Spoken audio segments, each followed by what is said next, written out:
నమో శ్రీనివాసాయ నమః, నమో వెంకటేశాయ నమః. అందరికీ నమస్కారం అండి. ప్రతిరోజు రాశి ఫలితాలు తెలుసుకోవడానికి ఇంకా మన ఛానల్ సబ్స్క్రైబ్ చేసుకోకపోతే ప్లీజ్ సబ్స్క్రైబ్ చేసుకోండి. లైక్ చేసి మీ పూర్తి సపోర్టు మన శ్రీనివాస ఛానల్కి ఇవ్వండి. ఈరోజు రాశి ఫలితాల్లో గోచార్య రీత్యా తులారాశి వారు ఎటువంటి శుభాశుభ ఫలితాలను పొందుతారో తెలుసుకోవడానికి ఈ మన వీడియోని మిస్ అవ్వకుండా చివరి వరకు చూడండి. రోజు సమయం మీకు చాలా అనుకూలంగా ఉంటుంది. మంచి శుభవార్తలు అందుతాయి. దీంతో మీరు చాలా సంతోషంగా ఉంటారు. మీ సంతోషాన్ని మీ శత్రువులు చూడలేక మీకు ఏదో ఒక విధంగా హాని చెయ్యడానికి వాళ్ళు శతవిధాలా ప్రయత్నిస్తారు. కానీ మీ మంచితనం, మీ కుటుంబ సభ్యుల అదృష్టం కారణంగా మిమ్మల్ని ఏమీ చెయ్యలేకపోతారు. హనుమంతుణ్ణి ఆరాధించడం వల్ల మీ ఆర్థిక పరిస్థితులు మరింత మెరుగుపడతాయి. రాను రాను వైవాహిక జీవితంలో ఉన్న కొన్ని ఒత్తిడిల నుంచి బయటపడతారు. వ్యాపార సంబంధిత విషయాలలోనూ డబ్బుకు సంబంధించిన విషయాలలోనూ చాలా జాగ్రత్తగా నిర్ణయాలు తీసుకోవలసి ఉంటుంది. ఆవేశంతోనూ కోపంతోనూ నిర్ణయాలు తీసుకుంటే నష్టపోతారు. జాగ్రత్త. అంత మీకు నమ్మకం ఉన్న వారినైనా సరే డబ్బు విషయంలో మీకంటే ఎక్కువగా నమ్మకండి.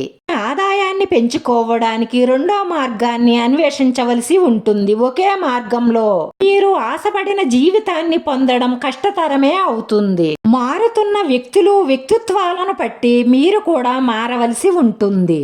ఈ అనారోగ్య సమస్యలకు ఆయుర్వేదాన్ని వాడడం వల్ల సైడ్ ఎఫెక్ట్లు రాకుండా ఆరోగ్యం మెరుగుపడుతుంది. విద్యార్థులు శ్రద్ధ పెట్టి చదవవలసి ఉంటుంది. ఫోనులతోనూ ఫ్రెండ్స్తోనూ కాలక్షేపం చేస్తే రాను రాను చదువులో వెనకబడిపోతారు. ఈరోజు మీ జేబులో ఆకుపచ్చ రంగు కానీ తెలుపు రంగు కానీ కర్చిప్పును పెట్టుకోవడం ద్వారా మీకు ఎటువంటి హాని కూడా జరగకుండా క్షేమంగా ఉంటారు. వెచ్చని ముద్దులు, కౌగిలింతలతో శృంగార క్షణాలను అనుభవించడానికి ఈ రోజు మీ వైవాహిక జీవితంలో ఎక్కువ సమయం దొరుకుతుంది. ఇలాంటి సమయాన్ని మీరు సంతోషంగా గడపండి. అనవసరమైన చర్చలతో, కోపతాపాలతో సమయాన్ని వృధా చేసుకోకండి.